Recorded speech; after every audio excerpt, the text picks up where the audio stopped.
Welcome back everyone.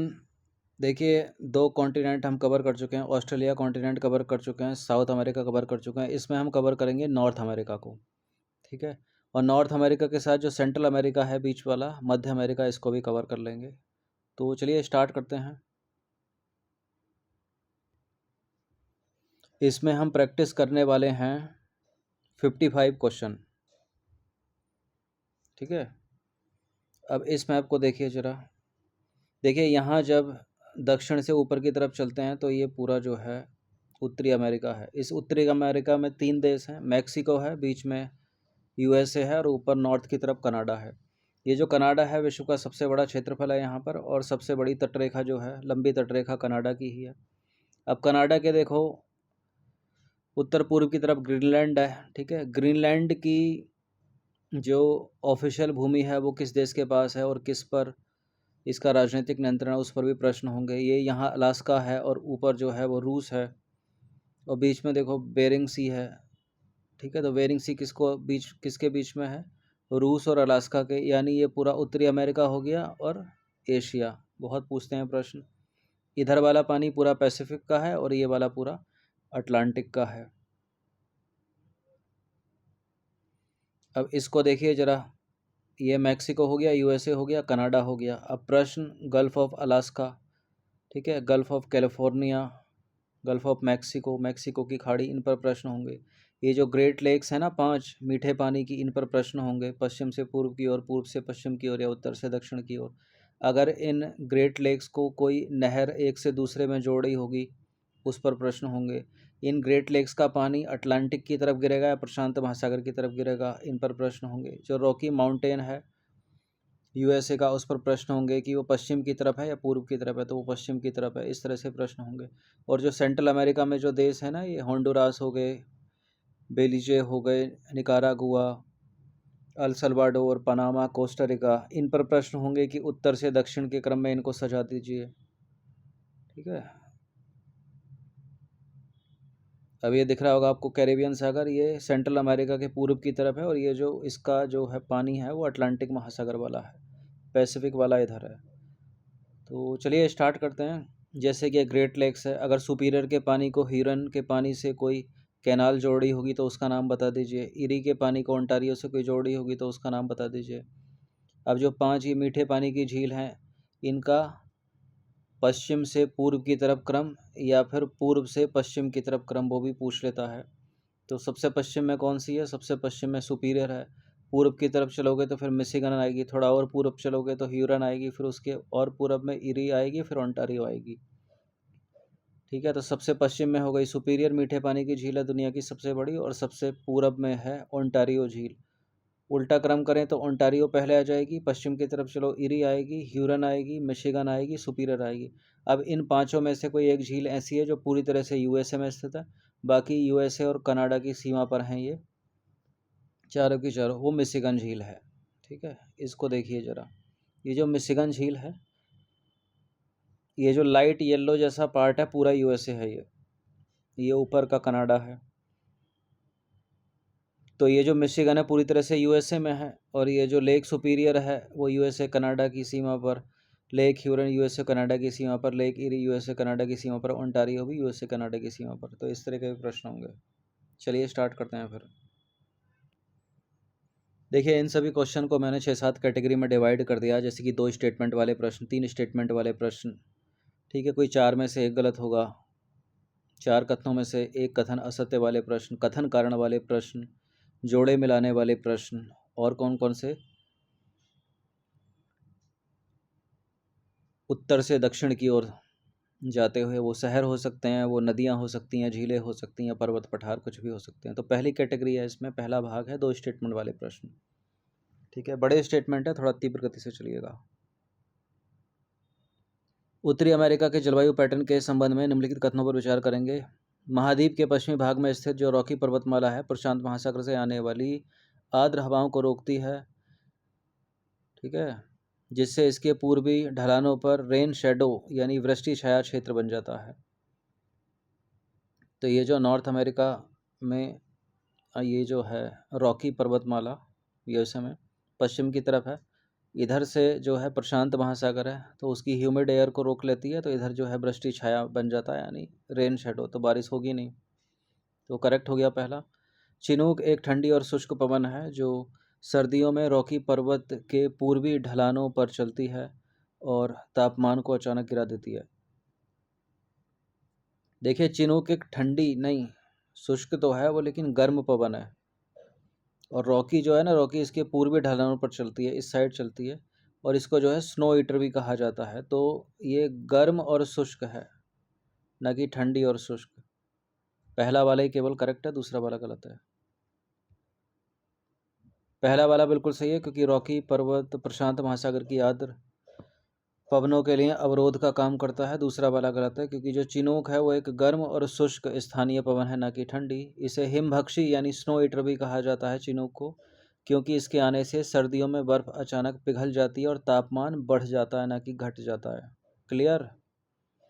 चलिए, दूसरा प्रश्न है, ग्रेट लेक्स या महान झीलों के संबंध में निम्नलिखित कथनों पर विचार करेंगे।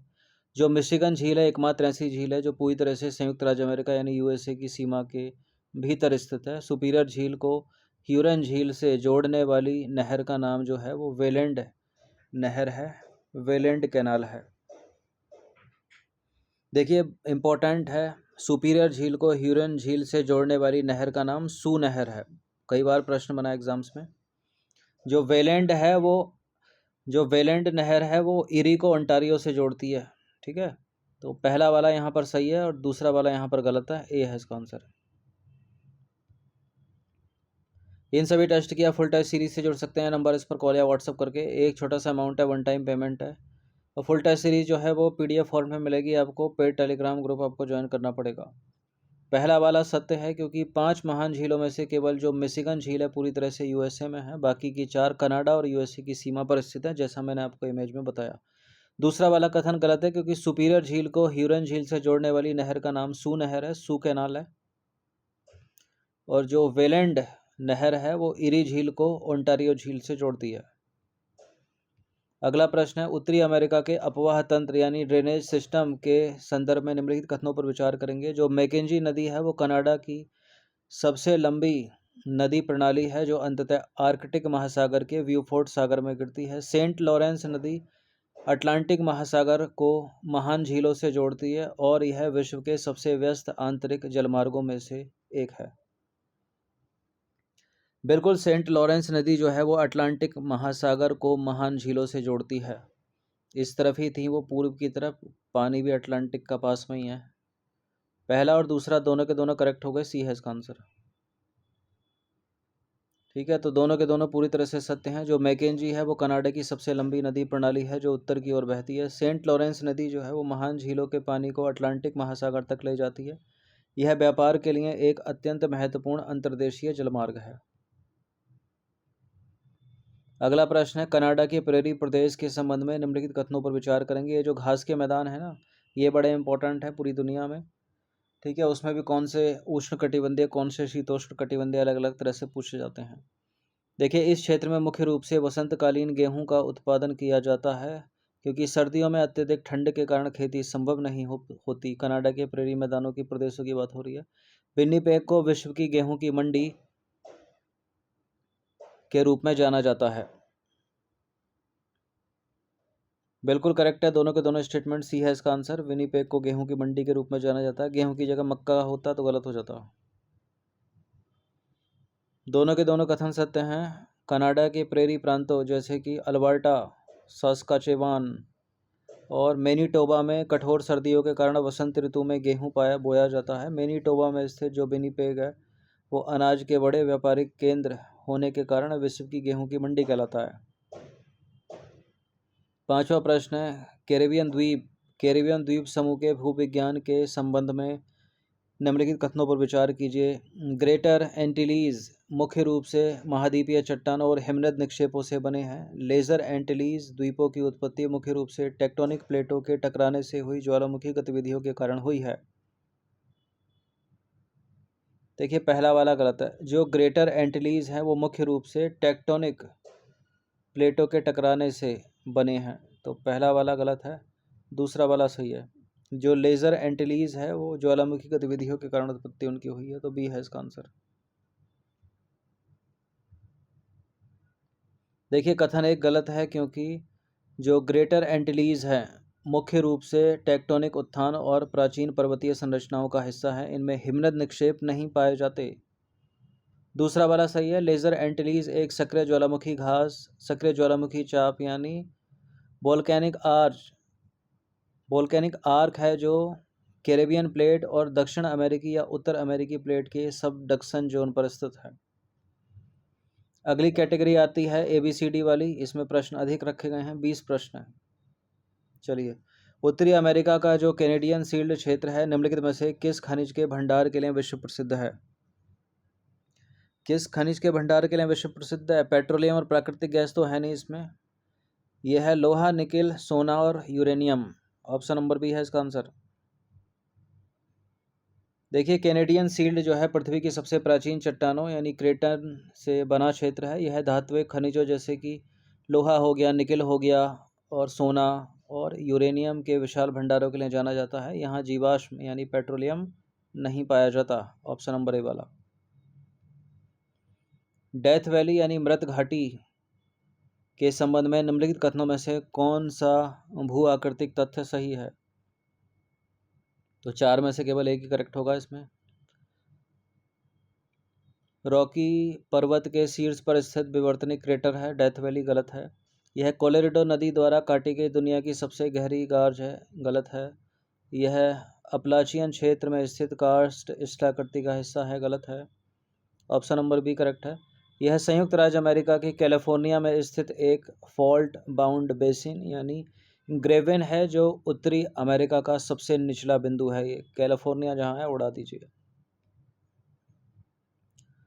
तो डेथ वैली जो है वो कैलिफोर्निया के मोजावे मरुस्थल में स्थित एक ग्रेवेन यानी रिफ्ट वैली या भ्रंश घाटी है। यह समुद्र तल से लगभग 86 मीटर नीचे है, जो इसे उत्तरी अमेरिका महाद्वीप का सबसे निचला और सबसे गर्म स्थान बनाता है।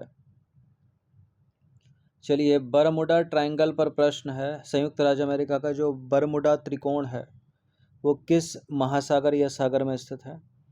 ये बरमुडा जो ट्रायंगल है वो अटलांटिक ओशन में है, उसमें भी नॉर्थ वेस्ट अटलांटिक ओशन। बड़ा इंपॉर्टेंट प्रश्न है ये, सी है इसका आंसर। देखिए बरमुडा त्रिकोण फ्लोरिडा के तट प्यूर्टो और बरमुडा द्वीप के बीच उत्तर पश्चिमी अटलांटिक ओशन यानी नॉर्थ वेस्ट अटलांटिक ओशन में स्थित एक काल्पनिक त्रिकोणीय क्षेत्र है, जो जहाज़ों और विमानों के रहस्यमय ढंग से गायब होने की घटनाओं के लिए चर्चा में रहता है।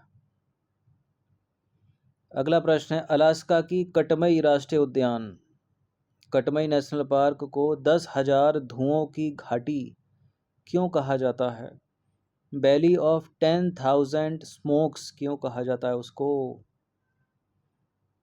क्योंकि 1912 में नोवा रुप्टा ज्वालामुखी विस्फोट के बाद बने अनगिनत फ्यूमरोल्स यानी धुआरों के कारण कहा जाता है उसको। देखिए 1912 में अलास्का में नोवा रुप्टा ज्वालामुखी का भीषण विस्फोट हुआ था।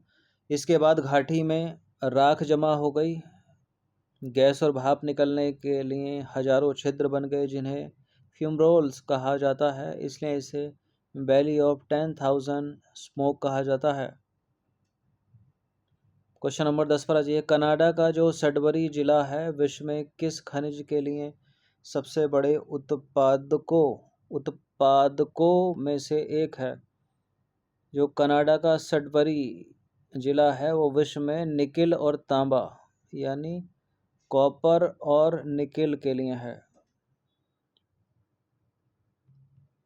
ओंटारियो कनाडा में स्थित है सडबरी क्षेत्र मुख्य रूप से निकिल और तांबा यानी कॉपर के विश्व के सबसे बड़े उत्पादकों में से एक है।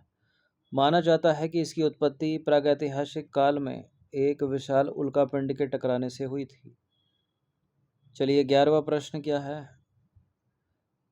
ग्रैंड बैंक्स और जॉर्जेस बैंक जो कि दुनिया के सबसे प्रमुख मत्स्य पालन क्षेत्र हैं यानी फिशिंग ग्राउंड्स हैं, उत्तरी अमेरिका के किस तट पर स्थित है? इंपॉर्टेंट है। देखिए यहाँ पर ना ठंडी और गर्म जलधाराएं आकर मिलती हैं, और ठंडी गर्म जलधाराएं पानी का जो टेम्परेचर है उसको ऑप्टिमम बना देती हैं। तो ये जो क्षेत्र है यहाँ प्लैंकटन के पाए जाने का बहुत ही आदर्श क्षेत्र बन जाता है। तो प्लैंकटन को खाने के लिए मछलियाँ आती हैं, तो इसलिए जो है ये मत्स्य उत्पादन का सबसे बड़ा क्षेत्र है।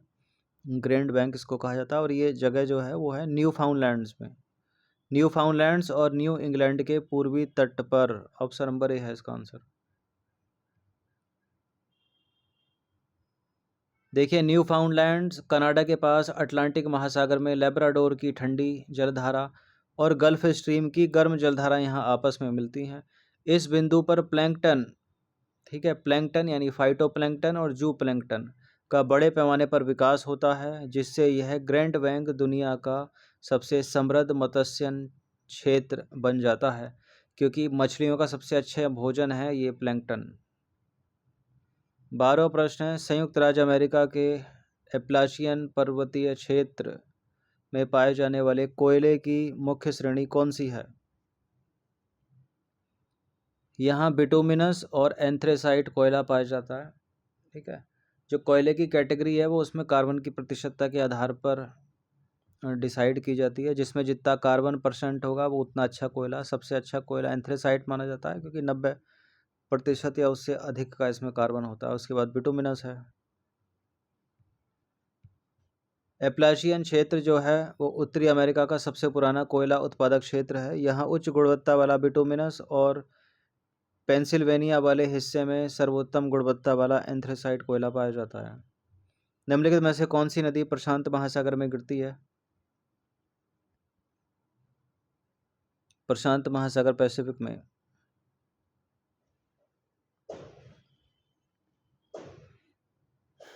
मिसिसिपी तो मैक्सिको की खाड़ी में गिरती है।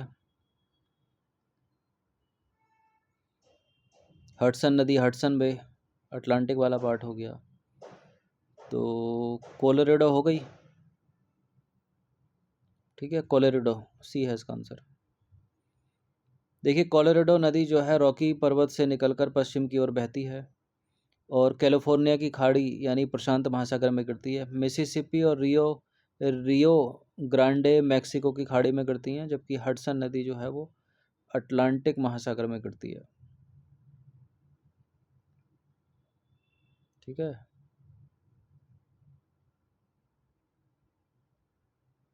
कैलिफोर्निया की खाड़ी में यानी प्रशांत महासागर में।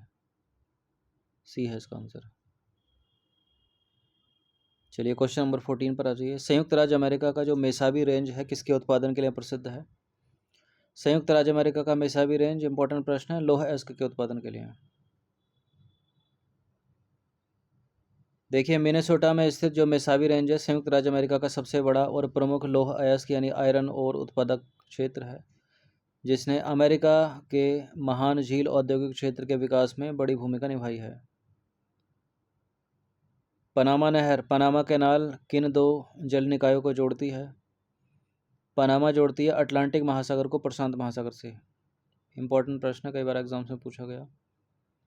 देखिए पनामा नहर जो है मध्य अमेरिका के पनामा यानी इस्थमस जलडमरू मध्य को काटकर बनाई गई है, जो कैरेबियन सागर यानी जो अटलांटिक महासागर का हिस्सा है उसको प्रशांत महासागर से जोड़ती है।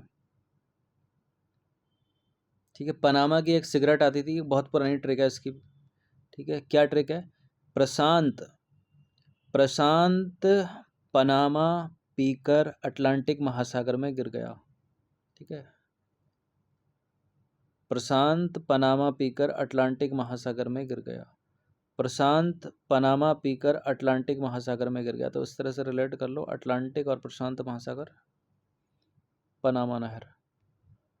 बहुत पुरानी ट्रिक है। देखिए उत्तरी अमेरिका के कैलिफोर्निया प्रांत में जो स्थित है सिलिकॉन वैली, वो मुख्य रूप से किस जल निकाय के पास स्थित है? बताइए। सिलिकॉन वैली, फंडी की खाड़ी, चेसापीक खाड़ी और फ्यूजेट साउंड या सैन फ्रांसिस्को की खाड़ी?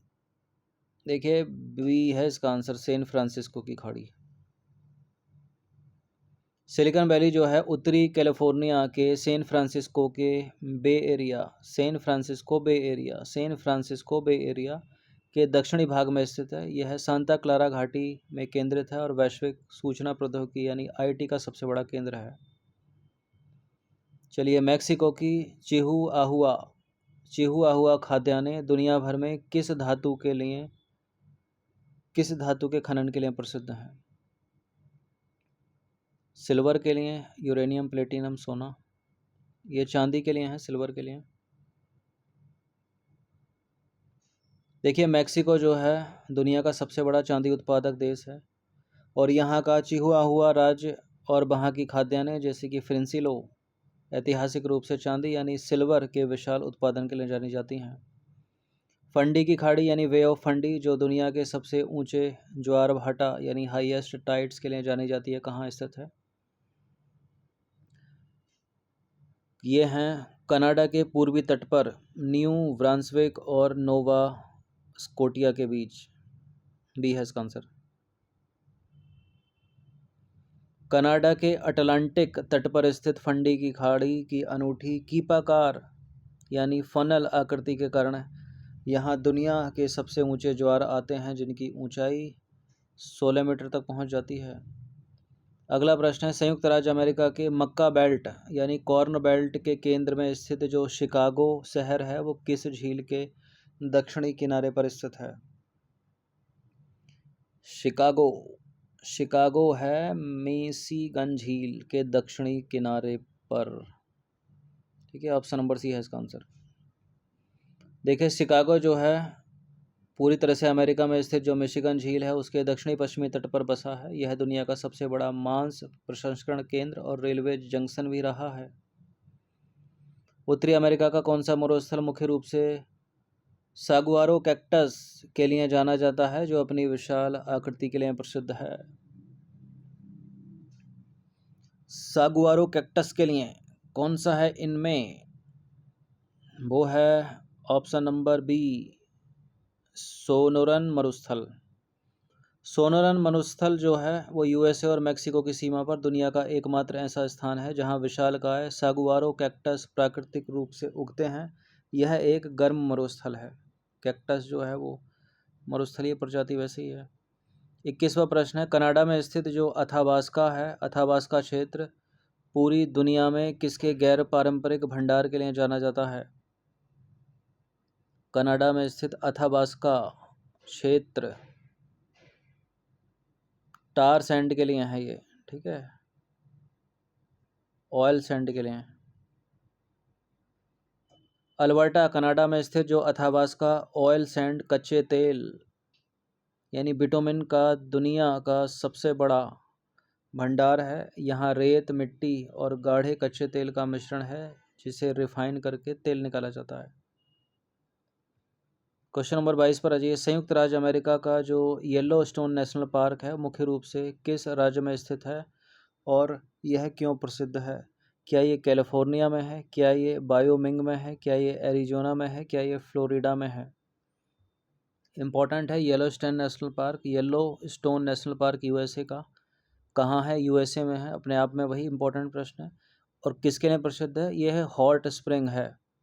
ठीक है, हॉट स्प्रिंग गीज़र के लिए, गर्म जल के झरने के लिए, और बायोमिंग में है। ये भी है इसका आंसर।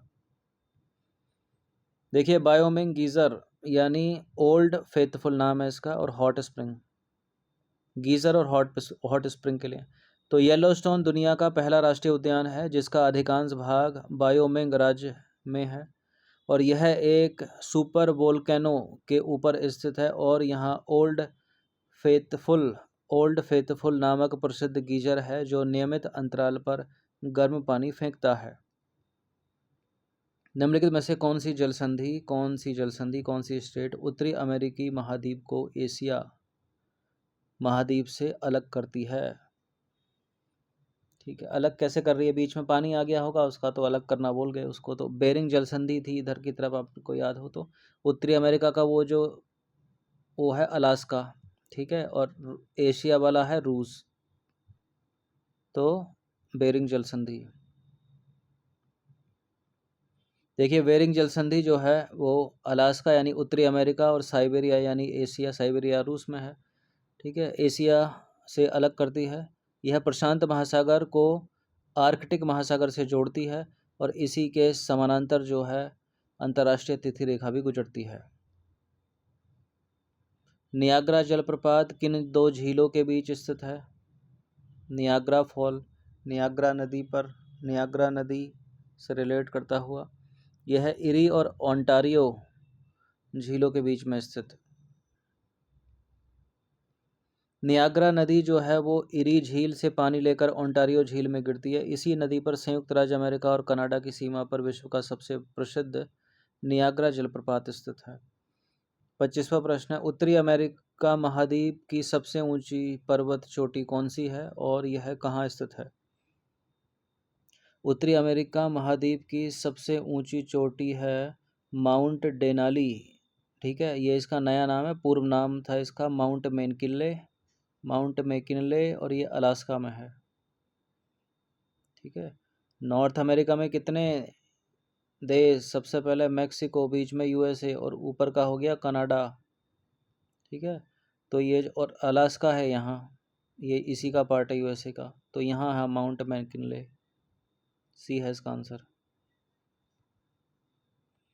देखिए, माउंट डेनाली पूर्व नाम माउंट मैकिनले अलास्का रेंज में स्थित है। इसकी ऊंचाई 6190 मीटर है और ये पूरे उत्तरी अमेरिकी महाद्वीप की सबसे ऊंची चोटी है। उत्तरी अमेरिका में कितने देश? 3 देश। अगली जो कैटेगरी है, तीसरी कैटेगरी, असत्य कथन वाले प्रश्न। 5 प्रश्न मिलेंगे, 4 में से कोई एक असत्य होगा। उत्तरी अमेरिका के पर्वत तंत्र के संदर्भ में निम्नलिखित कथनों में से कौन सा कथन असत्य है?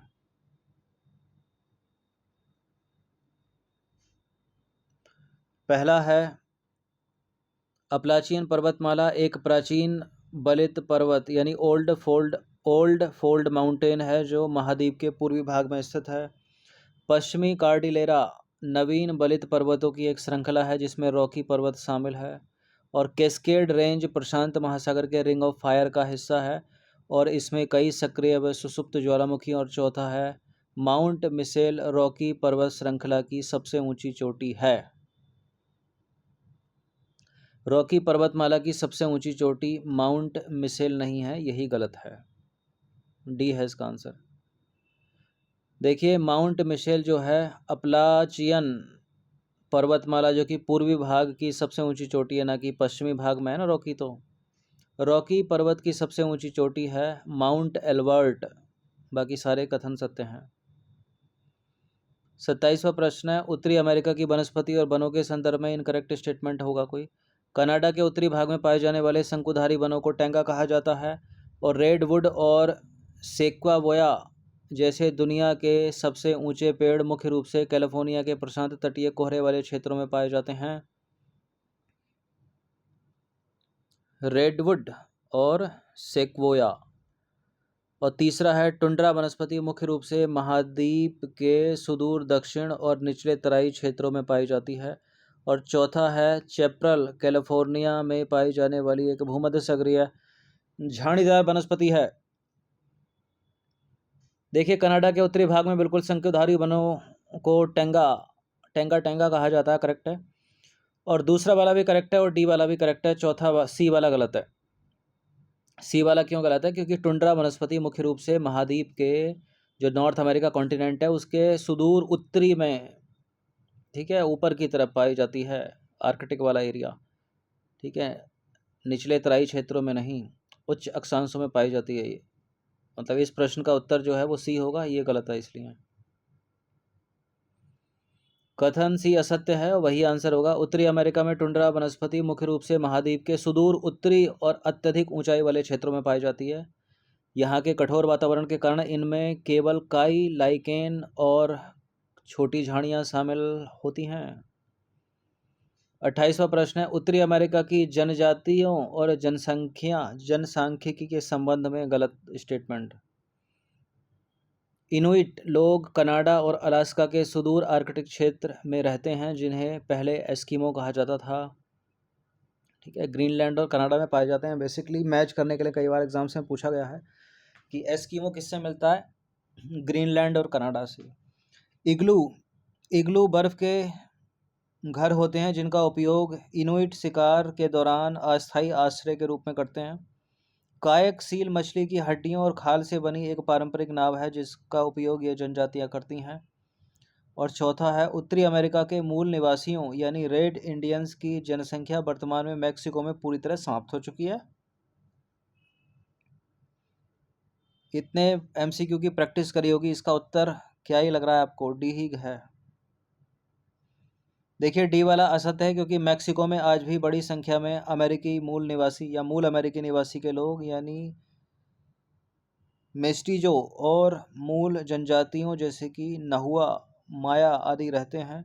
उनकी आबादी समाप्त नहीं हुई है, बल्कि वे वहाँ की संस्कृति का मुख्य हिस्सा हैं।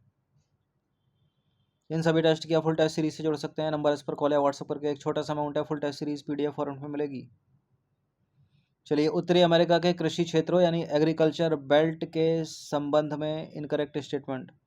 संयुक्त राज्य अमेरिका की जो कपास बेल्ट है मुख्य रूप से देश के उत्तर पूर्वी राज्यों में केंद्रित है। जैसे जैसे स्टेटमेंट ठीक है पढ़ा जा रहा है, वैसे वैसे आप दिमाग में सीधे इमेज बनाइए कि बीच वाला था उत्तरी अमेरिका, यानी इधर की बात हो रही होगी। तो क्या हो सकती है? पहला सही है। देखिए, डेयरी बेल्ट महान झीलों और उत्तर पूर्वी संयुक्त राज्य अमेरिका के ठंडे आर्द्र क्षेत्रों में फैली हुई हैं।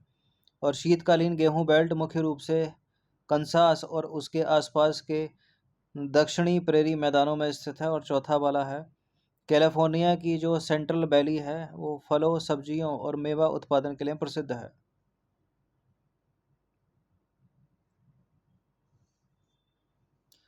जो डेयरी बेल्ट है वो महान झीलों और उत्तर पूर्वी संयुक्त राज्य अमेरिका के ठंडे आर्द्र क्षेत्रों में फैली हुई है।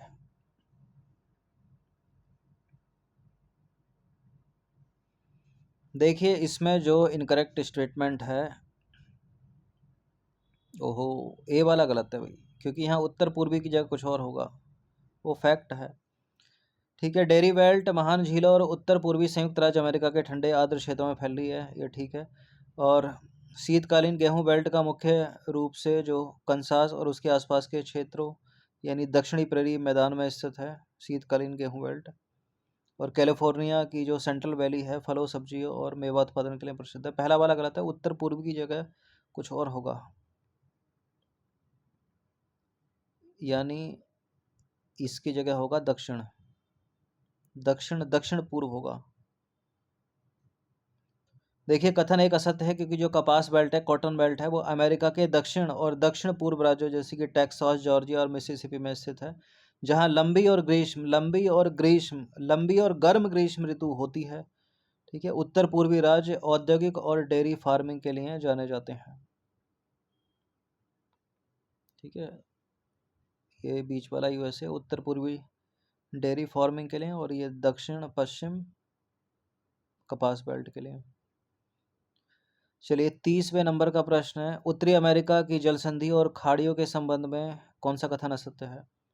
हडसन की खाड़ी दुनिया की सबसे बड़ी तटरेखा वाली खाड़ियों में से एक है, जो पूरी तरह से कनाडा से घिरी है। और डेविस जलसंधि ग्रीनलैंड को कनाडा के बॉफिन द्वीप से अलग करती है। और फ्लोरिडा जलसंधि मैक्सिको की खाड़ी को अटलांटिक महासागर से जोड़ती है, और यह क्यूबा को फ्लोरिडा से अलग करती है। एक और बचा, कैलिफोर्निया की खाड़ी कैलिफोर्निया की खाड़ी अटलांटिक महासागर का हिस्सा है, जो मैक्सिको के मुख्य भूभाग को बाह्य कैलिफोर्निया से अलग करती है। कौन सा गलत है इसमें? डेविस जलसंधि ग्रीनलैंड को कनाडा के बॉफिन द्वीप से अलग करती है। फ्लोरिडा जलसंधि मैक्सिको की खाड़ी को अटलांटिक महासागर से जोड़ती है, और ये क्यूबा को फ्लोरिडा से अलग करती है। हडसन की खाड़ी दुनिया की सबसे लंबी तटरेखा वाली खाड़ियों में से एक है, जो पूरी तरह से कनाडा से घिरी है।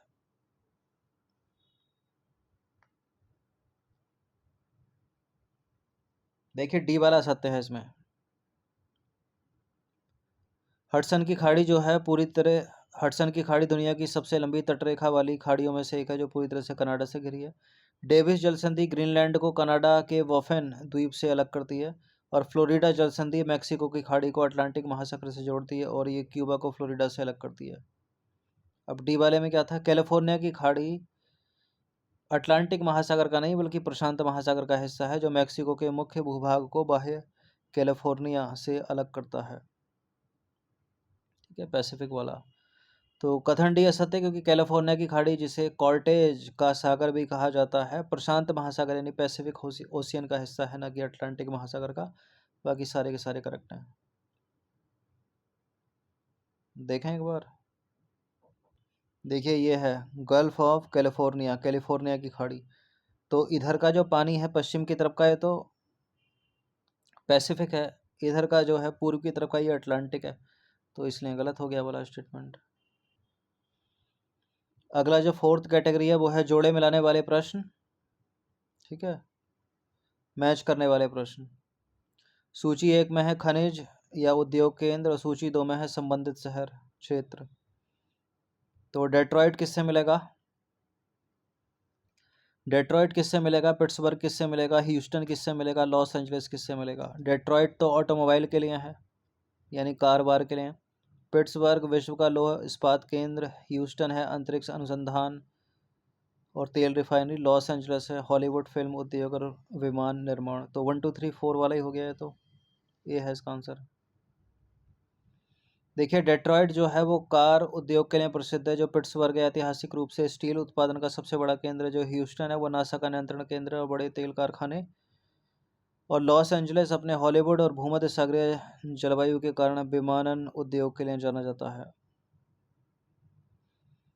अगले सूची में क्या है, मैच करना है हरिकेन, टोर्नेडो, विलिजर्ड और सांता आना। सूची 1 में स्थानीय पवन या चक्रवात, और सूची 2 में है प्रभावित क्षेत्र, किस किस को प्रभावित करती है।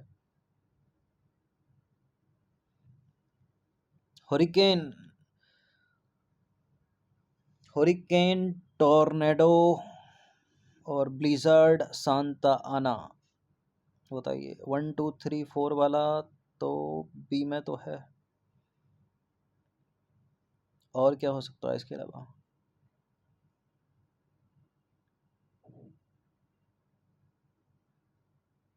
हरिकेन कैरिबियन सागर और मैक्सिको की खाड़ी, और टोर्नेडो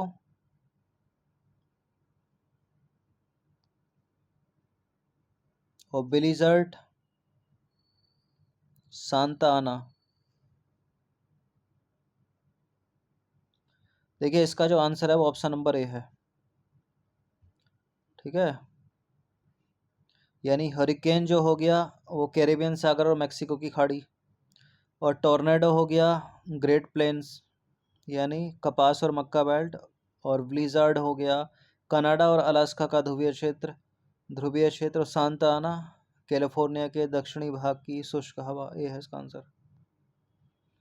तो हरिकेन जो है वो उष्णकटिबंधीय चक्रवात है जो कैरिबियन सागर में उठते हैं। टॉर्नेडो छोटे लेकिन अत्यंत विनाशकारी तूफान है जो अमेरिका के आंतरिक मैदानी भागों में आते हैं। और विलिजर्ड अत्यधिक ठंडी बर्फानी हवाएं हैं जो उत्तर से आती हैं। और सांता आना कैलिफोर्निया की गर्म और शुष्क पवन है जो जंगलों में आग भड़काने के लिए जानी जाती है।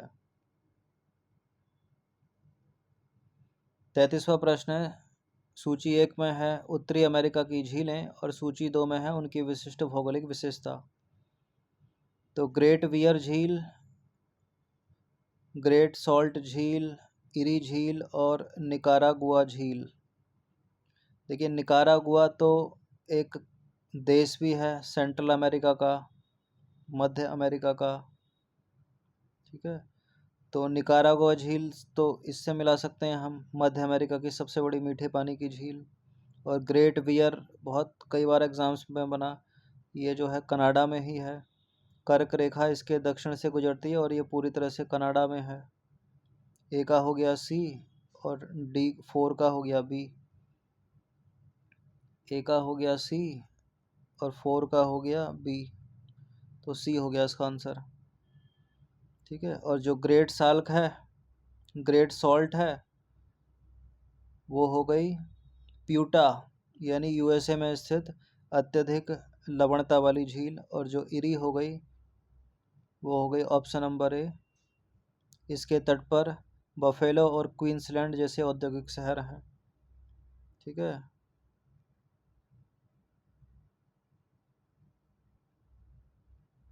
तो इसका जो आंसर हो गया ऑप्शन नंबर सी हो गया।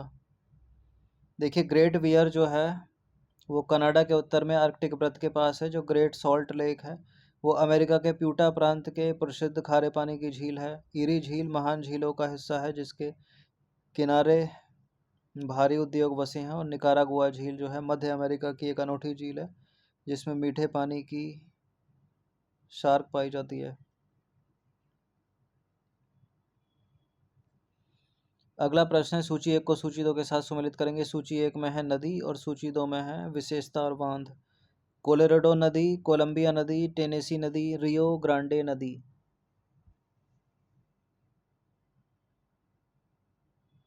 क्या है इसका आंसर? ए, बी, सी या डी? कोलोराडो,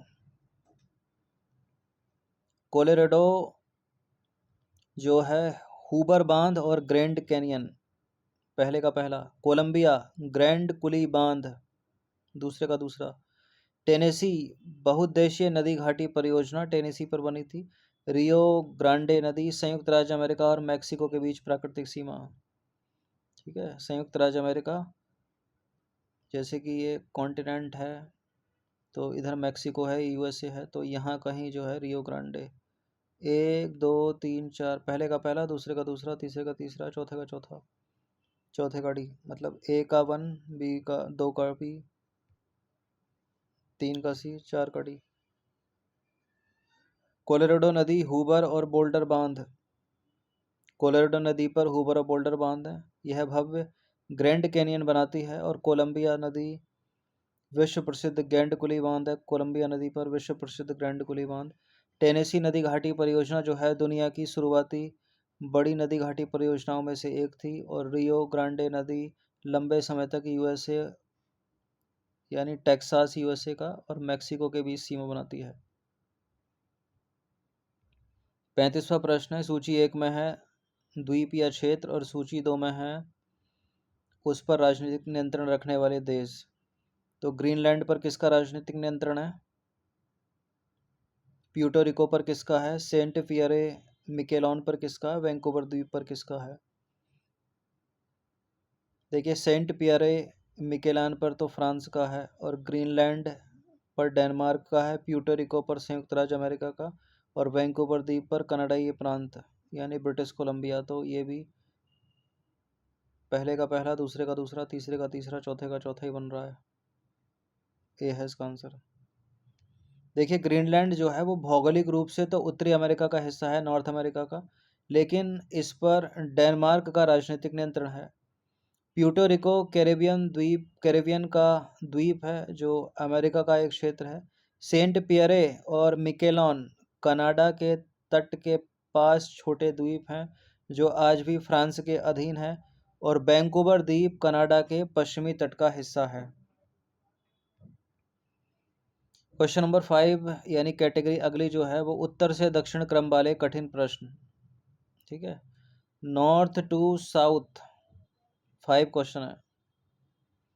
कनाडा की निम्नलिखित महत्वपूर्ण झीलों को उत्तर से दक्षिण के क्रम में रखिए, मतलब नॉर्थ टू साउथ इनको रखना है। कौन सी आएगी बताइए? Lake Winnipeg, Lake Bear, Lake Athabasca और ग्रेट स्लेव लेक। सबसे ऊपर है कनाडा, कनाडा में सबसे नॉर्थ की तरफ है ग्रेट बियर लेक, दूसरा।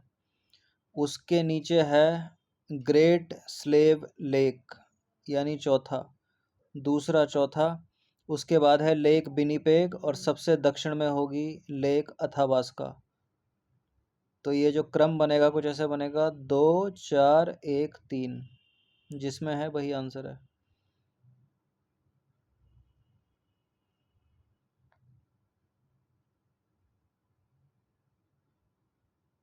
कुछ गलती हो गई क्या?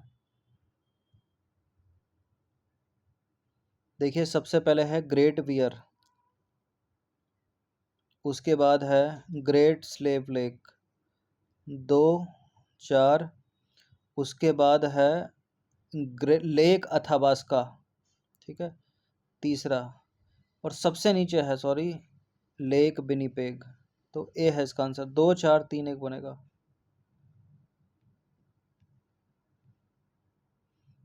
देखिए, कनाडा के मैप पर यदि हम उत्तर से दक्षिण की ओर चलें तो सबसे पहले आर्कटिक सर्कल के पास है ग्रेट बियर लेक सबसे उत्तर में, उसके नीचे ग्रेट स्लेव लेक, ठीक है। फिर अल्बर्टा यानी सस्केचेवान की सीमा पर है लेक आथाबास्का, और सबसे दक्षिण में है मैनिटोबा प्रांत में लेक विनिपेग। तो लेक विनिपेग जो पहला वाला ऑप्शन है वो सबसे दक्षिण में होगी। क्वेश्चन नंबर 37 पर आ जाइए। उत्तर अमेरिका के पश्चिमी तट पर स्थित निम्नलिखित शहरों को उत्तर से दक्षिण यानी नॉर्थ टू साउथ के क्रम में इनको रखना है। San Francisco, Seattle, Los Angeles और वैंकूवर, उत्तर से दक्षिण की ओर यूएसए।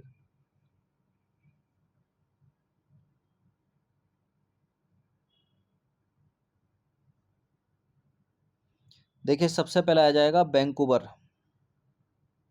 सबसे पहले वैंकूवर, उसके बाद आएगा सिएटल, ठीक है, उसके बाद आएगा सैन फ्रांसिस्को, और सबसे दक्षिण में हो जाएगा ये लॉस एंजलस। तो 4 2 1 3 बनेगा, सी है इसका आंसर। वैंकूवर जो है वो कनाडा के ब्रिटिश कोलंबिया में सबसे उत्तर में है, उसके ठीक नीचे वॉशिंगटन राज्य यूएसए में सिएटल है, और उसके बाद कैलिफोर्निया के उत्तरी भाग में सैन फ्रांसिस्को, और सबसे दक्षिण में है लॉस एंजलिस। तो ये जो नॉर्थ अमेरिका कॉन्टिनेंट है सबसे ऊपर है कनाडा, बीच में है मैक्सिको, और सबसे नीचे बीच में है यूएसए और सबसे नीचे है मैक्सिको।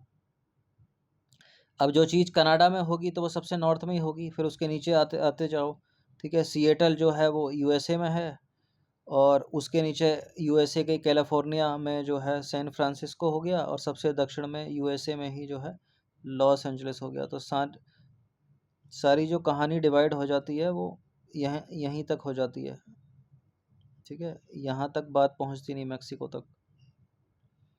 38वां प्रश्न है, उत्तरी अमेरिका की निम्नलिखित महत्वपूर्ण नदियों के मुहाने को उत्तर से दक्षिण की ओर। मैकेंजी नदी, सेंट लॉरेंस नदी, मिसिसिपी नदी और रियो ग्रांडे नदी।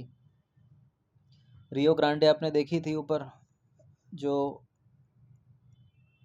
मैक्सिको और कनाडा की सीमा पर है, तो सबसे दक्षिण में तो होगी नहीं ये। मिसिसिपी नदी मैक्सिको की खाड़ी में गिरती है, तो 38 का क्या बनेगा फिर? 1 2 3 4 भी है, 2 1 3 4 भी है, और 2 3 1 4 भी है। देखिए सबसे पहले तो अपने को सबसे लास्ट में आना चाहिए 4, रियो ग्रांडे नदी। रियो ग्रांडे तो सभी में है, तो फिर तो रियो ग्रांडे ही हो जाएगा सबसे लास्ट में तो, ठीक है। तो 4, और सबसे पहले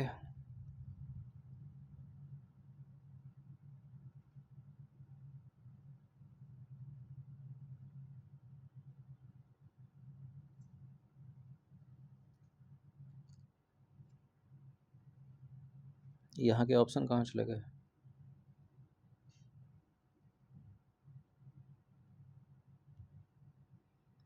देखिए मैकेंजी नदी जो है उत्तर में ब्यूफोर्ट सागर यानी आर्कटिक महासागर में गिरती है, तो मैकेंजी तो सबसे ऊपर हो गया, उसके बाद सेंट लॉरेंस नदी, उसके बाद मिसिसिपी, फिर रियो ग्रांडे रिवर। तो 1 2 3 4 वाले बन रहा है यहाँ। तो मैकेंजी रिवर जो है वो सुदूर दक्षिण में ब्यूफोर्ट सागर में गिरती है। सेंट लॉरेंस नदी यूएसए कनाडा के पूर्वी हिस्से में सेंट लॉरेंस की खाड़ी यानी अटलांटिक महासागर में गिरती है। मिसिसिपी नदी मैक्सिको की खाड़ी से थोड़ा दक्षिण की ओर न्यू ऑरलियंस में गिरती है, जबकि रियो ग्रांडे नदी मैक्सिको की खाड़ी में दक्षिण में जो है मैक्सिको की सीमा पर है। तो जो सेंट लॉरेंस है वो है यूएसए और कनाडा के पूर्वी तट में। तो 1 2 3 4 वाले बन गया इसका, ठीक है। 1 2 3 4 ये है इसका आंसर। मैक्सिको की खाड़ी जो है वो अटलांटिक महासागर का एक हिस्सा है, भौगोलिक रूप से इसे अटलांटिक महासागर का एक सीमांत सागर माना जाता है जो उत्तरी अमेरिका महाद्वीप के दक्षिण पूर्वी तट पर स्थित है। नेक्स्ट क्वेश्चन है, मध्य अमेरिका यानी सेंट्रल अमेरिका के निम्नलिखित देशों को उत्तर से दक्षिण के क्रम में रखेंगे, नॉर्थ टू साउथ। इसमें मत देखिए अभी, सबसे पहले क्या आएगा, पनामा तो सबसे लास्ट में आएगा, पनामा सबसे साउथ में है। पनामा के ऊपर कोस्टा रिका हो जाएगा, तो 3 सबसे लास्ट में, उसके ऊपर कोस्टा रिका हो जाएगा। कोस्टा रिका के ऊपर निकारागुआ और ग्वाटेमाला आएगा सबसे उत्तर में, यहाँ पे भी दिख रहा होगा आपको, ठीक है। ग्वाटेमाला के नीचे होंडुरास को रख लीजिए या एल सल्वाडोर को, उसके नीचे निकारागुआ और सबसे निकारागुआ के नीचे कोस्टा रिका के नीचे पनामा। तो कुछ इस तरह से चलेगा, सबसे नीचे पनामा, उसके ऊपर कोस्टा रिका, ठीक है। तो तीसरा चौथा और उसके ऊपर क्या है, निकारागुआ, और निकारागुआ सबके ऊपर है ग्वाटेमाला। तो इसका जो क्रम बना वो बना तीसरा चौथा,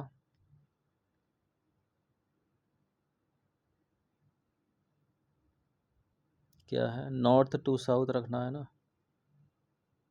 हाँ, तो तीसरा कैसे हो जाएगा, तीसरा तो सबसे लास्ट में रहेगा ना, हम उल्टा पढ़ रहे हैं, तीसरा चौथा इस तरह से पढ़ रहे हैं, जबकि जो क्रम बनेगा नॉर्थ से, तो दूसरा, ठीक है, दूसरे के बाद पहला, पहले के बाद चौथा, फिर तीसरा, उल्टा पढ़ लो अब, तीसरा चौथा पहला दूसरा, तीसरा चौथा पहला दूसरा, तीसरा चौथा पहला दूसरा, डी है इसका आंसर। यानी अगर इसको सीधा करेंगे हम, तो दूसरा पहला चौथा तीसरा, ठीक है, दूसरा पहला चौथा तीसरा।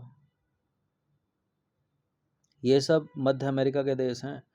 यहाँ से मैक्सिको ऊपर नॉर्थ अमेरिका का शुरू हो जाता है, और नीचे जो है ये कोलंबिया साउथ अमेरिका वाला है, इसके ऊपर सारे ये वाला पनामा है, उसके ऊपर चलो कोस्टा रिका है, उसके ऊपर निकारागुआ के ऊपर है होंडुरास, और होंडुरास के पश्चिम में एल सल्वाडोर, और इन दोनों के ऊपर में ग्वाटेमाला, और ग्वाटेमाला के पूर्व की तरफ है बेलीजे, ठीक है।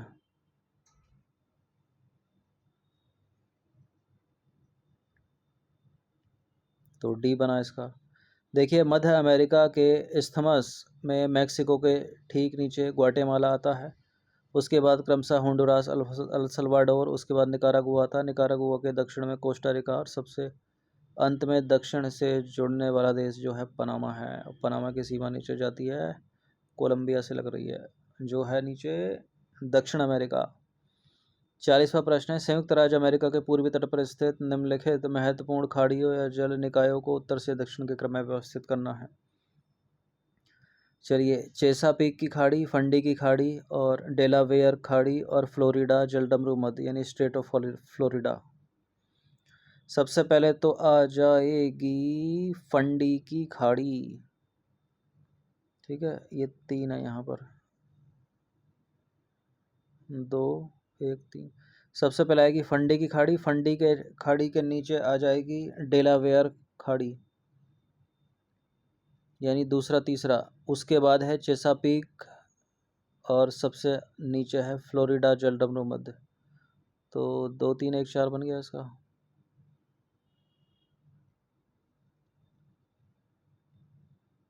दो तीन एक चार। देखिए फंडी की खाड़ी जो है कनाडा और न्यू इंग्लैंड के पास सबसे उत्तर में, उसके नीचे पेंसिल्वेनिया या न्यू जर्सी के पास जो है डेलावेयर खाड़ी, और उसके दक्षिण और दक्षिण में जो है मेरीलैंड यानी वर्जीनिया के पास चेसापीक खाड़ी, और सबसे दक्षिण में जो है फ्लोरिडा के सिरे पर है फ्लोरिडा जल संधि। अगली जो कैटेगरी है वो है 3 स्टेटमेंट वाले, ठीक है, टफ प्रश्न है 5। चलिए 41वां प्रश्न है कि उत्तरी अमेरिका महाद्वीप के ग्रेट प्लेन्स या महान मैदान के संदर्भ में निम्नलिखित कथनों पर विचार करेंगे। यह मैदान पश्चिम में रॉकी पर्वत और पूर्व में अपलाचियन उच्च भूमि तथा कनेडियाई शील्ड के बीच स्थित है। इस क्षेत्र की मिट्टी मुख्य रूप से चेर्नोज़म और मोलिसॉल श्रेणी की है, जो अत्यधिक उपजाऊ और नाइट्रोजन युक्त होती है। और तीसरा स्टेटमेंट है, यहाँ पाले जाने वाले विशाल मवेशियों के फर्मों को रेंज कहा जाता है, और इनकी देखभाल करने वाले चरवाहों को काउबॉय कहा जाता है। बिल्कुल, पहला, दूसरा, तीसरा, तीनों के तीनों ये करेक्ट हैं यहाँ पर। और 1 2 3 वाला आंसर डी है इसका आंसर। अक्सर बड़े बड़े स्टेटमेंट जो है एक छोटा सा क्लू मिल जाता है, वरना अगर हवा नहीं लग रही है तो तीनों सही होते हैं। तीनों के तीनों कथन सत्य हैं। ग्रेट प्लेन्स महाद्वीप के बीच का हिस्सा है। यहाँ की मिट्टी काली या भूरी या चेरनोइज्म है। ठीक है, ये जो चेरनोइज्म है ना, ये ब्लैक सॉइल है एक तरह से वहाँ की। जैसे भारत में रेगुर है, काली मिट्टी। गेहूं उत्पादन के लिए सर्वश्रेष्ठ मानी जाती है। यहाँ पशुपालन बड़े पैमाने पर खुले बाड़ों यानी रेंज में किया जाता है। अगला प्रश्न है, उत्तरी अमेरिका के अंतः पर्वतीय पठारों यानी इंटर मोंटेन प्लेटू के संबंध में निम्नलिखित कथनों पर विचार करेंगे। देखिए, कोलोराडो पठार रॉकी और सियरा नेवादा पर्वतों के बीच स्थित है और यह एक विच्छेदित पठार है। दूसरा है, ग्रेट बेसिन उत्तरी अमेरिका का सबसे बड़ा अंतः पर्वतीय पठार है जहां जल निकास आंतरिक है यानी नदियां समुद्र तक नहीं पहुंच पाती। और तीसरा है, कोलंबिया पठार मुख्य रूप से एक लावा निर्मित पठार है जो कोलंबिया और स्नैक नदियों द्वारा अपवाहित होता है। तीन बड़े बड़े स्टेटमेंट, और 1 2 3 वाला ऑप्शन इस बार डी में ना होकर ए में है। तो इसका मतलब क्या है कि प्रबल संभावना हो जाती है कि ये तीनों के तीनों स्टेटमेंट सही हैं। ए है इसका आंसर। देखिए, पश्चिमी कॉर्डिलेरा के भीतर कई पठार हैं जिन्हें अंतः पर्वतीय पठार कहते हैं। कोलोराडो पठार पर नदियां जो है गहरी घाटियां बनाती हैं। ग्रेट बेसिन एक बंद बेसिन है जहां नदियां अंदर ही विलीन हो जाती है, जैसे कि हम्बोल्ट नदी। और कोलंबिया पठार दक्कन के पठार की तरह दरारी ज्वालामुखी उद्भेदन से बने बेसाल्ट लावा से बना है। तो तीनों के तीनों कथन सत्य हैं। 43वें नंबर का प्रश्न है, उत्तरी अमेरिका महाद्वीप की जलवायविक विशेषताओं के संबंध में निम्नलिखित कथनों पर विचार करेंगे। देखिए, 100 डिग्री पश्चिमी देशांतर रेखा इस महाद्वीप को मोटे तौर पर आर्द्र पूर्वी भाग और शुष्क पश्चिमी भाग में विभाजित करती है। ठीक है, कैलिफोर्निया के तटीय क्षेत्र में ग्रीष्मकाल शुष्क होता है और शीतकाल में पछुआ पवनों के कारण वर्षा होती है, जो भूमध्य सागरीय जलवायु का लक्षण है। गल्फ स्ट्रीम एक ठंडी जलधारा है क्या सॉरी, जो पूर्वी तट के तापमान को बहुत कम कर देती है। अब बड़े बड़े स्टेटमेंट थे, एक छोटा सा क्लू हमें मिल गया, क्योंकि ठंडी गर्म जलधाराएं हमको पता है। तो हमको पता है कि जो गल्फ स्ट्रीम है वो गर्म जलधारा है, लेब्राडोर होती तो वो ठंडी होती। अब स्टेटमेंट अगर इसके देखें हम, तो तीसरा वाला सभी में है और तीसरा तो सही हो ही नहीं सकता, तो एलिमिनेट कर देंगे, पूरा आंसर मिल जाएगा। पहला सही या दूसरा सही है, थर्ड गलत है, एलिमिनेट कर दीजिए। कथन 1 और 2 बिल्कुल सत्य हैं।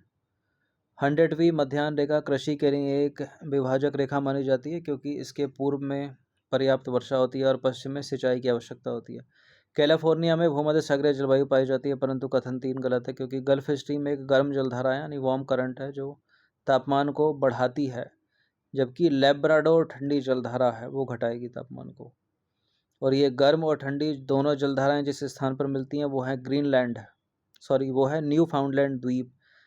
और तो यहाँ पर जो है प्लैंकटन सर्वाधिक पाए जाते हैं और यहाँ मछलियाँ सबसे ज़्यादा पाई जाएंगी, क्योंकि प्लैंकटन जो है मछली, छोटी मछली, बड़ी मछलियों का जो है बहुत ही पसंदीदा भोजन है, जो कहलाती हैं ग्रैंड बैंक्स।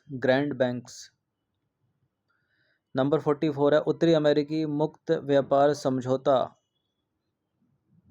ठीक है, USMCA पुराना नाम था इसका, नाफ्टा के संदर्भ में निम्नलिखित कथनों पर विचार करेंगे। 3 स्टेटमेंट। देखिए, इस समझौते में उत्तरी अमेरिकी महाद्वीप के केवल 3 देश संयुक्त राज्य अमेरिका, कनाडा और मैक्सिको शामिल हैं। वर्ष 2020 में नाफ्टा को प्रतिस्थापित करके इसका नया नाम USMCA कर दिया गया। इस समझौते का मुख्य उद्देश्य है तीनों देशों के बीच व्यापारिक शुल्कों यानी टैरिफ्स को बढ़ाना ताकि घरेलू उद्योगों की रक्षा की जा सके। देखिए, बढ़ाना थोड़ी है, टैरिफ को हटा देना है ताकि निर्बाध आवाजाही हो सके बिना किसी बाधा के। तो एलिमिनेट हो गया तीसरा वाला। अब तीसरा वाला चूंकि हमारा एलिमिनेट कर दिया है हमने, तो बिल्कुल आंसर मिल जाएगा इसका।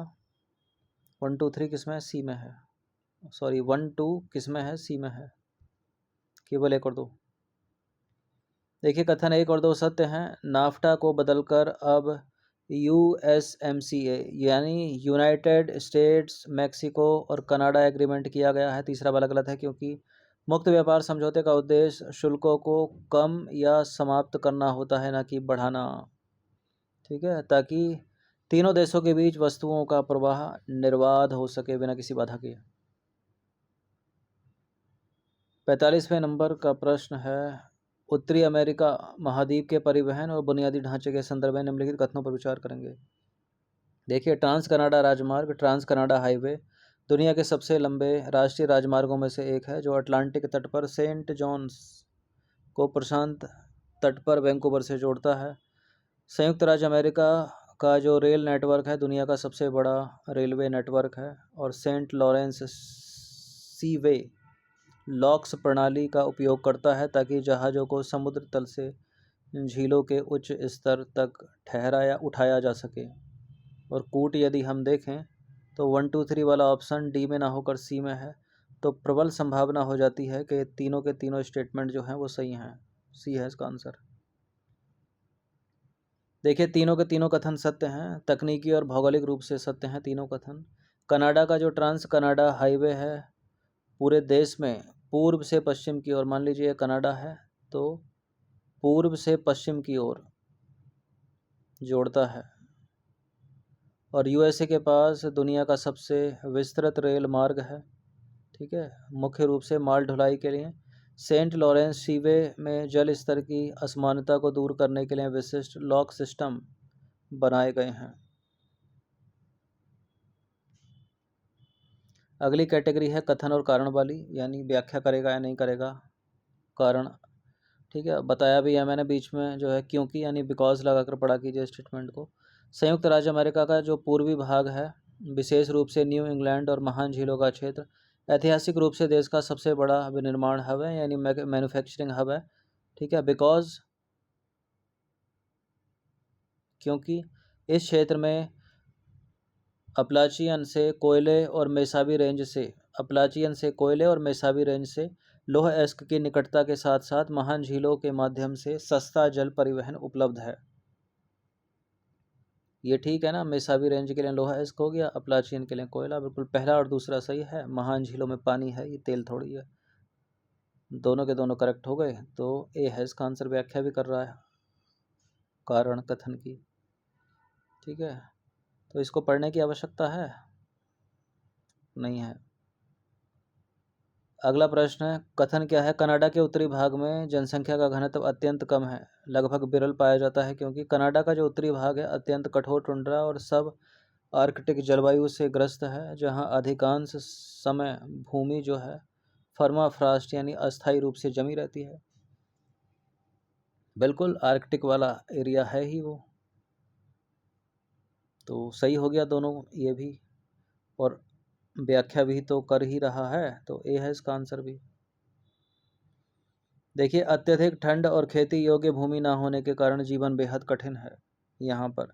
यही कारण है कि कनाडा की 90% से अधिक आबादी अमेरिकी सीमा के 160 किलोमीटर के दायरे में रहती है, यानी दक्षिणी वाला भाग जो है उसमें रहती है, उत्तर की तरफ नहीं। अगला प्रश्न है कथन कारण वाला, कैलिफोर्निया की जो सेंट्रल वैली है उसको दुनिया के सबसे उत्पादक कृषि क्षेत्रों में से एक माना जाता है, बावजूद इसके कि यहाँ गर्मियों में बहुत कम वर्षा होती है, क्योंकि इस घाटी में सियरा नेवादा पर्वतों से पिघलने वाली बर्फ से आने वाली नदियों और एक अत्यधिक विकसित विशाल नहर व सिंचाई प्रणाली द्वारा पानी पहुँचाया जाता है। बिल्कुल ये भी करेक्ट है, दोनों के दोनों कथन, और व्याख्या भी कर रहा है, तो ए है इसका आंसर। देखिए, सेंट्रल वैली में भूमध्य सागरीय जलवायु है, जिससे गर्मी शुष्क होती है, लेकिन इंसानों द्वारा बनाई गई विशाल सिंचाई परियोजना और पर्वतों से आने वाले पानी के कारण यह क्षेत्र आज अमेरिका का सबसे बड़ा फल और सब्जी उत्पादक बन गया है।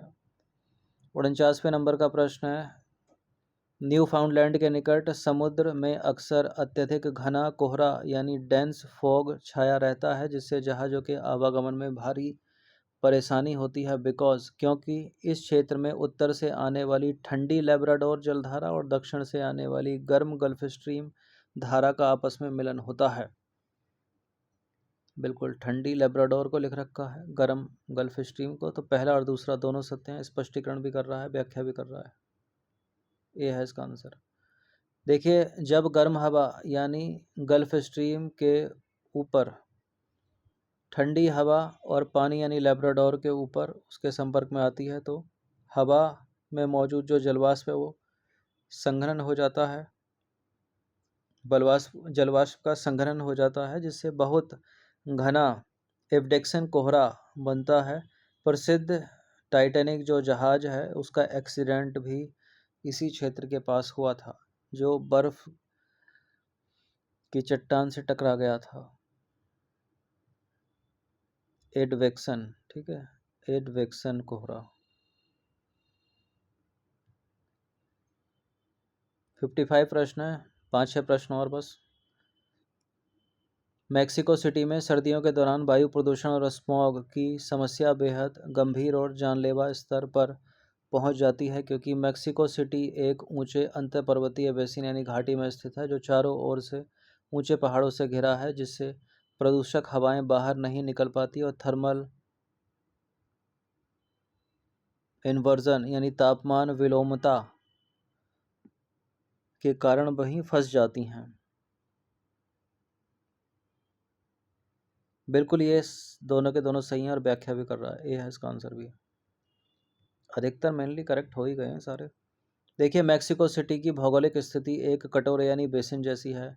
सर्दियों में ठंडी हवा भारी होकर नीचे बैठ जाती है और पहाड़ों के कारण प्रदूषित हवा शहर के ऊपर लॉक हो जाती है। ठीक है, इस महाद्वीप की एक बड़ी पर्यावरण समस्या है। दोनों के दोनों कथन सत्य हैं। यह इस महाद्वीप की एक बड़ी पर्यावरण समस्या है। अगला प्रश्न है 51वें नंबर का प्रश्न है, कथन कारण वाला ही है। अमेरिका और कनाडा के बीच की जो अंतर्राष्ट्रीय सीमा है उसको 49वीं समांतर रेखा कहा जाता है, क्योंकि यह सीमा अंतर्राष्ट्रीय सीमा आयोग यानी इंटरनेशनल बाउंड्री कमीशन द्वारा प्रबंधित की जाती है। देखिए, पहला वाला सही है, दूसरा वाला सही है, लेकिन व्याख्या तो कर ही नहीं रहा है। ठीक है, कथन दोनों सत्य हैं, व्याख्या नहीं कर रहा है, तो इसका आंसर क्या होगा? कथन और कारण दोनों सही हैं लेकिन व्याख्या नहीं करता, भी है इसका आंसर। तो अमेरिका और कनाडा के बीच की जो अंतर्राष्ट्रीय सीमा है वो है 49वीं समानांतर रेखा यानी 49th पैरेलल, और यह दोनों देशों के बीच लगभग 8,891 किलोमीटर लंबी सीमा का मुख्य हिस्सा बनाती है, जो दुनिया की सबसे लंबी सुरक्षित अंतर्राष्ट्रीय भूमि सीमा है। यह सीमा अंतर्राष्ट्रीय सीमा आयोग द्वारा प्रबंधित की जाती है, इंटरनेशनल बाउंड्री कमीशन के द्वारा। अगला प्रश्न है, निम्नलिखित कथनों पर विचार करेंगे। दो कथन है। अलास्का जो है संयुक्त राज्य अमेरिका का एकमात्र ऐसा देश है जहां मुख्य रूप से भूमध्यसागरीय जलवायु का अनुभव होता है, क्योंकि यह जलवायु विटिकल्चर यानी अंगूर की खेती और विभिन्न प्रकार के फलों और सब्जियों की खेती के लिए असाधारण रूप से उपयुक्त है। दूसरा वाला तो सत्य है, जो भूमध्यसागरीय जलवायु है वो अंगूर की खेती के लिए, विभिन्न प्रकार के फलों और सब्जियों के लिए उपलब्ध है। लेकिन पहला वाला गलत है, अलास्का नहीं। यहाँ पर देखिए, यहाँ कलर चेंज किया गया है आपको इंडिकेट करने के लिए, लेकिन एग्जाम में नहीं देगा इंडिकेशन। कैलिफोर्निया होना चाहिए यहाँ अलास्का की जगह। तो पहला वाला गलत हो गया, दूसरा वाला सही है, यानी ए गलत है और सही है, डी है इसका आंसर। देखिए, अलास्का नहीं बल्कि कैलिफोर्निया जो है संयुक्त राज्य अमेरिका का एकमात्र ऐसा राज्य है जहाँ मुख्य रूप से भूमध्यसागरीय जलवायु का अनुभव होता है, जिसकी विशेषता है गर्म शुष्क ग्रीष्मकाल और हल्की गीली सर्दियाँ। यह विशिष्ट जलवायु मतलब भूमध्य सागरीय जलवायु जो है महाद्वीपों के पश्चिमी तटों पर 30 डिग्री से 45 डिग्री अक्षांशों के बीच पाई जाती है, जो ठंडी समुद्री धाराओं और उपोष्ण कटिबंधीय उच्च दाब प्रणालियों से प्रभावित होती है। यह जो जलवायु है वो विटिकल्चर यानी अंगूर की खेती और विभिन्न प्रकार के फलों और सब्जियों की खेती के लिए असाधारण रूप से उपयुक्त है, जो कठोर सर्दियों और आर्द्र गर्मियों वाले क्षेत्रों में नहीं पनप सकते। जो का मतलब क्या है यहाँ? यही अंगूर फल। चलिए 53वें नंबर का प्रश्न है, निम्नलिखित कथनों पर विचार करेंगे। कथन है कि रॉकी पर्वतमाला उत्तरी अमेरिका महाद्वीप के पूर्वी भाग में स्थित है। पूर्वी भाग में नहीं स्थित है, ये पश्चिमी भाग में स्थित है। पूर्वी भाग को तो शुष्क कर देती है, क्योंकि ये जो प्रशांत महासागर का पानी है ना, इसकी ह्यूमिडिटी को रोक लेता है ये जो है रॉकी माउंटेन। तो इधर वाला पूर्व वाला वृष्टि छाया हो गया, तो पहला वाला तो गलत हो गया। अब दूसरा तो ऑब्वियसली सही होगा ही होगा। ठीक है, रॉकी पर्वत की सबसे ऊंची चोटी जो है माउंट एल्बर्ट है। तो ए जो है गलत है और आर सही है, डी है इसका आंसर। देखिए, रॉकी पर्वतमाला जो है उत्तरी अमेरिका महाद्वीप के पश्चिमी भाग में स्थित है, न कि पूर्वी भाग में। और यह लगभग 4800 किलोमीटर तक फैली हुई दुनिया की सबसे प्रमुख पर्वत श्रृंखला में से एक है। सबसे ऊंची चोटी की बात करें तो रॉकी पर्वतमाला की सबसे ऊंची चोटी है माउंट एल्बर्ट, जो अमेरिका के फ्लोरिडा राज्य में स्थित है, और इसकी ऊंचाई है लगभग 4401 मीटर। फीट में देखें तो 14440 फीट। यह क्षेत्र अपनी प्राकृतिक सुंदरता, ग्लेशियर और समृद्ध वन्य जीवों के लिए जाना जाता है। इसके प्रमुख राष्ट्रीय उद्यानों में येलोस्टोन नेशनल पार्क और रॉकी माउंटेन नेशनल पार्क शामिल हैं। बड़ा इंपॉर्टेंट नेशनल पार्क है ये यूएसए का। चलिए सेकंड लास्ट, इसके बाद एक और है। कथन क्या है? सुपीरियर झील दुनिया की सबसे बड़ी ताजे या मीठे पानी की झील है, क्योंकि यह संयुक्त राज्य अमेरिका और कनाडा की सीमा पर स्थित है। बिल्कुल, पहला वाला सही है, दूसरा वाला सही है। व्याख्या नहीं कर रहा है, लेकिन स्पष्टीकरण नहीं कर रहा। बी है इसका आंसर। सुपीरियर झील दुनिया की सबसे बड़ी मीठे पानी या ताजे पानी की झील है, क्योंकि यह संयुक्त राज्य अमेरिका और कनाडा की सीमा पर स्थित है, इसलिए नहीं, ऐसा नहीं। दोनों के दोनों सही हैं, लेकिन व्याख्या नहीं करता है। तो सुपीरियर झील या लेक सुपीरियर जो उत्तरी अमेरिका की 5 महान झीलें हैं, ग्रेट लेक्स हैं, उनमें से एक है। यह क्षेत्रफल के हिसाब से दुनिया की सबसे बड़ी मीठे पानी की झील है। यह संयुक्त राज्य अमेरिका और कनाडा की सीमा पर स्थित है। तो दोनों के दोनों कथन सत्य हैं, लेकिन व्याख्या नहीं करता है। अगला प्रश्न और अंतिम प्रश्न है, 55वें नंबर का प्रश्न है। कथन है कि ग्रेट लेक्स कनाडा और मैक्सिको की सीमा पर स्थित 5 मीठे पानी की झीलों का समूह है, क्योंकि इन्हें अंतर्देशीय समुद्र भी कहा जाता है। देखिए, बिल्कुल ग्रेट लेक्स को अंतर्देशीय समुद्र कहा जाता है, करेक्ट है यहाँ पर। मतलब कारण यहाँ पर सही हो गया। लेकिन जो ग्रेट लेक्स है वो कनाडा और मैक्सिको नहीं, बल्कि यूएसए की सीमा पर है ना। तो पहला वाला गलत हो गया, तो दूसरा वाला सही हो गया। तो आर जो है, ए गलत है और आर सही है, तो इसका आंसर डी हो गया।